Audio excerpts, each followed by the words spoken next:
Short review for this sunlight, car, motorcycle headlight, mini driving light.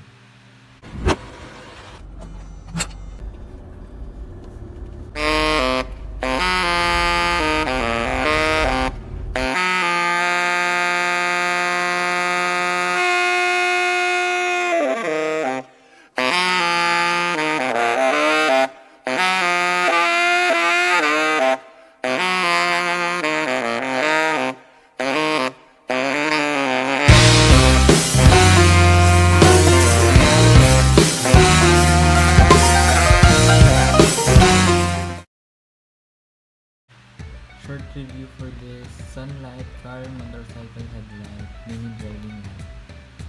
Ano siya? Ayan ang specs niya. 3,000 lumens, 20 watts per bulb. Ano siya? May high and low function. Sa adventure ko, ang ginawa ko, yung yellow ang low, then yung white ang high. Turuan ko rin ko kung paano siya i-install since madali lang naman siya ikabit. Kayang-kayang i-DIY. So, ito yung kasama niya sa box. Yung mini driving light. Ito siya. Medyo kalat pa yung pag-wiring. Pero may kasama siyang ballast. Nandun na siya sa nasa loob siya. Hindi ko na siya magpapakita. So yun, papakita ko sa inyo kung paano papasukin yung wire sa loob ng dash. Pag napapasok na dyan yung wire ng dalawang pag mini driving light, lalabas siya dito sa may headlight. Ayan siya dyan. Then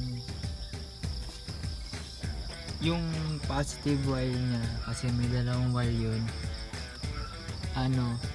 dadagdagan nyo siya, dudugtungan nyo, then papapasukin nyo, ayan yung wires niya, yung dalawa, papapasukin nyo siya dito sa dun sa yun dyan, sa may butas, dun sa may blue and red, papapasukin nyo siya dyan para pumasok siya sa switch.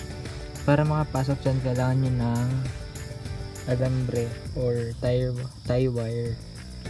Tapos itatali nyo dun yung wire na tugtong nyo, then hilahin nyo na lang siya sa loob. Lalabas siya sa dito sa loob.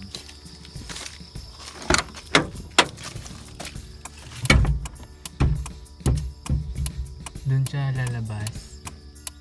Dun siya lalabas. Then yan, itatap nyo na lang siya. Ito yung switch na kailangan nyo. 3-pin switch yata to. Then kailangan nyo pa ng isa pang wire na ganito, na may wire na may fuse. Kailangan nyo ng fuse tsaka ng fuse holder na 15 amps. Then dudugtungan nyo din siya, then papadaanin mo siya dun, then lalagay mo siya dun sa gitna yung switch, then yung isa dun sa isang pin, yung isa dun sa isang pin para may low and high function siya. Then yung black wire sa fog light nya, yun lalagay mo lang siya sa kahit saan na negative, tulad nito, nakalagay lang sa akin sa ganito, sa naka-connected sa chassis na kahit anong bakal. Pakita ko sa inyo yung performance ng mini driving light from Shopee. So ang low beam ko kasi doon is yung yellow, then ang high beam ko is yung white. So yan yung makikita nyo. Yan yung low beam, color yellow,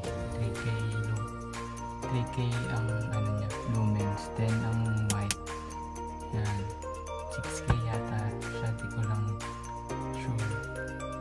Then ang low beam ko naman is yan. Medyo may na siya sa video, pero naman siya sa personal,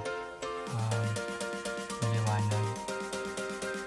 Then pag sinanghan mo siya ng low beam yellow, masyado na yung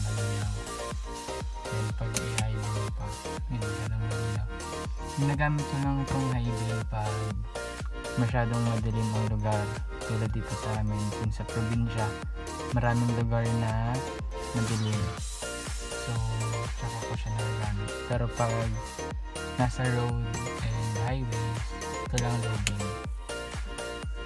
low beam na color yellow. Then sinasamahan ko lang nung low beam ko sa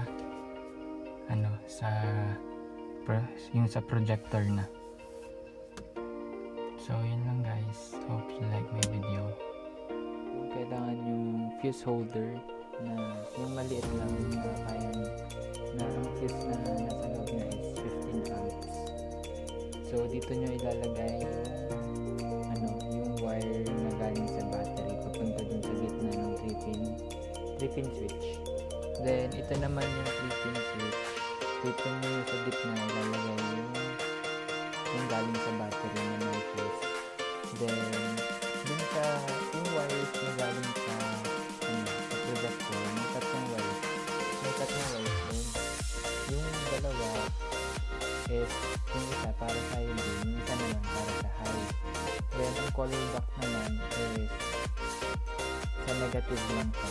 Then ilalagay mo lang yung lock sa kahit anong metal part ng sasakyan mo. Then itong isa dito sa taas na pin ng switch, then yung isa dito sa baba na pin ng switch.